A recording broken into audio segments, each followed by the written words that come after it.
छात्राओं, अभिज्ञान शाकुंतलम नाटक के चौथे अंक का जो 8वां श्लोक है उसमें त्रिष्टुप छंद है और त्रिष्टुप छंद का लक्षण होता है त्रिष्टुभो रुद्राः।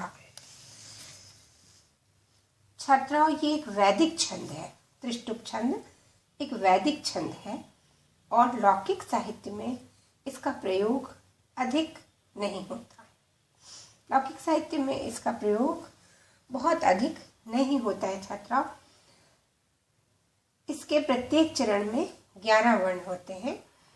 महाकवि कालिदास ने अभिज्ञान शाकुंतलम नाटक के चौथे अंक में इस वैदिक छंद का प्रयोग किया है,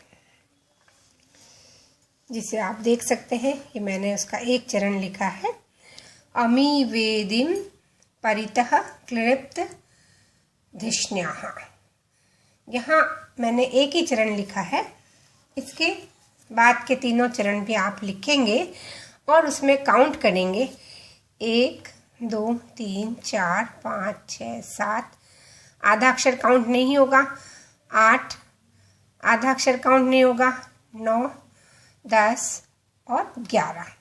इस तरह से इसमें प्रत्येक चरण में, त्रिष्टुप छंद के प्रत्येक चरण में 11 वर्ण होते हैं।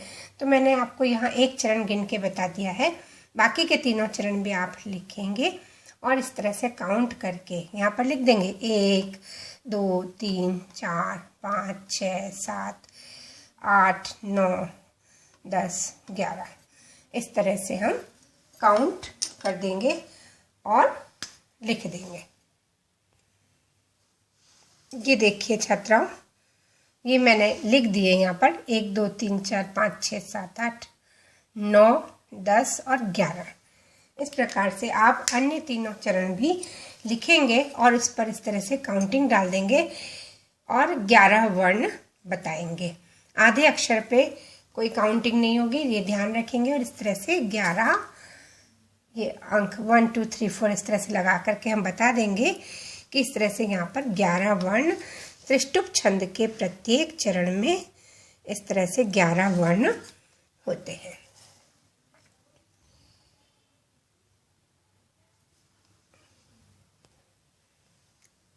इसका दूसरा चरण इस प्रकार है। समिद्धवन्तः प्रांत संस्तीर्ण दर्भा, जिसमें भी हम गिन लेंगे आधे अक्षर को छोड़ करके, तो 11 वर्ण होंगे।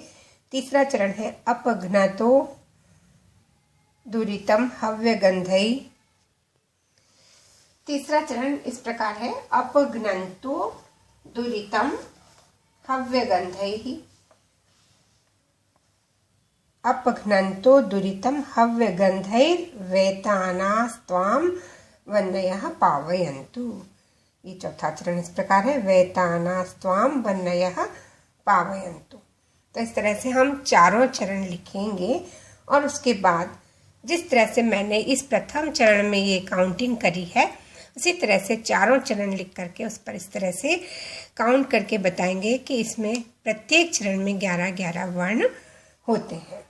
आधे अक्षर को काउंट नहीं करेंगे, इस बात का विशेष ध्यान रखेंगे। नेक्स्ट है छात्राओं पथ्यावक्त्र छंद। पथ्यावक्त्र छंद। अब इस छंद का लक्षण है युजोश्चतुर्थतो जेन पथ्यावक्त्रम प्रकीर्तितम। युजोश्चतुर्थतो जेन पथ्यावक्त्रम प्रकीर्तितम, अर्थात युजोश्चतुर्थतो, युज मतलब यहाँ पर दूसरा और चौथा चरण से तात्पर्य है, और चतुर्थतो जेन पथ्यावक्त्रम प्रकीर्तितम, पथ्यावक्त्र कहा गया है। कैसे? युज मतलब दूसरे और चौथे चरण में, चतुर्थतो चौथे अक्षर के बाद, चौथे अक्षर से मतलब चौथे अक्षर के बाद, जेन मतलब एक जगण का प्रयोग हो तो वहाँ पथ्यावक्त्र छंद होता है। छात्राओं, ये अनुष्टुप छंद का ही एक भेद है।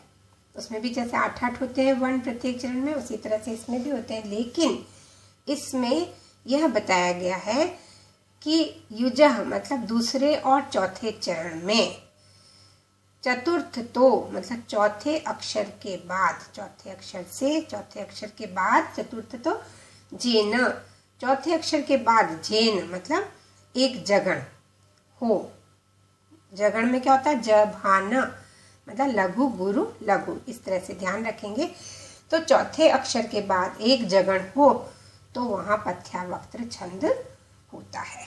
इसका उदाहरण देखिए, अभिज्ञान शाकुंतलम छंद का ये है छठे अंक का 22वां श्लोक।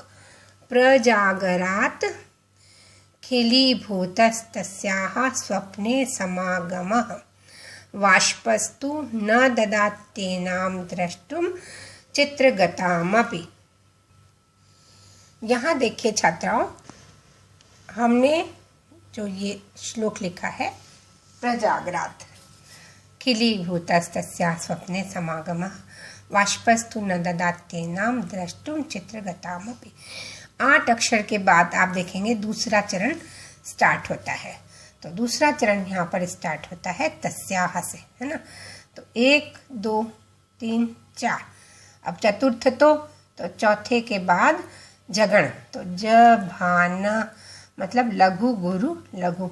समागम में क्या होगा? 8वां अक्षर छोड़ दीजिए चौथे अक्षर के बाद, तो 5वां 6वां 7वां। 8वां छोड़ दीजिए तो 5वां 6वां 7वां, ये जगण हो गया। लघु गुरु लघु, समाग लघु गुरु लघु, ये जगण हो गया। इसी तरह से चौथा चरण, तो चौथा चरण भी यहाँ से 8 अक्षर हटा देंगे और उसके बाद चौथा चरण शुरू होगा यहाँ से द्रष्टुम। तो द्रष्टुम आप गिन लीजिए 1 2 3 4। अब चौथे अक्षर के बाद जभान लघु गुरु लघु गताम, अब पी छोड़ देंगे अपन, तो 5वां 6वां और 7वां, इस तरह से लघु गुरु लघु, ये आपका हो गया जगण।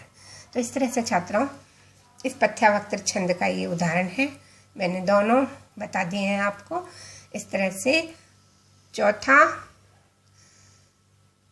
चरण ये बता दिया और दूसरा चरण ये बता दिया।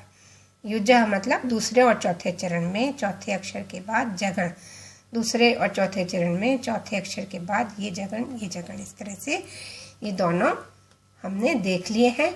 इस तरह से ये पथ्यावक्त्र छंद कंप्लीट होता है। हमने त्रिष्टुप और पथ्यावक्त्र 2 छंदों का आज अध्ययन किया है और इसमें एक चरण बताया है, 3 चरण आप करके देखेंगे। इसमें आपको मैंने पूरा बता दिया है पथ्यावक्त्र छंद। तो इस तरह से आप भी पुनः पुनः इनका अभ्यास करेंगे ताकि आपको अच्छे अंकों की प्राप्ति हो। आज हमने त्रिष्टुप और पथ्यावक्त्र 2 छंदों का अध्ययन किया है। नेक्स्ट टर्म पर इसके आगे का अध्ययन करेंगे। आप बराबर जो आपको गृह कार्य या असाइनमेंट दिया जाता है उसको भी आप बराबर करेंगे और अपने ग्रुप में उस गृह कार्य को करके दिखाएंगे।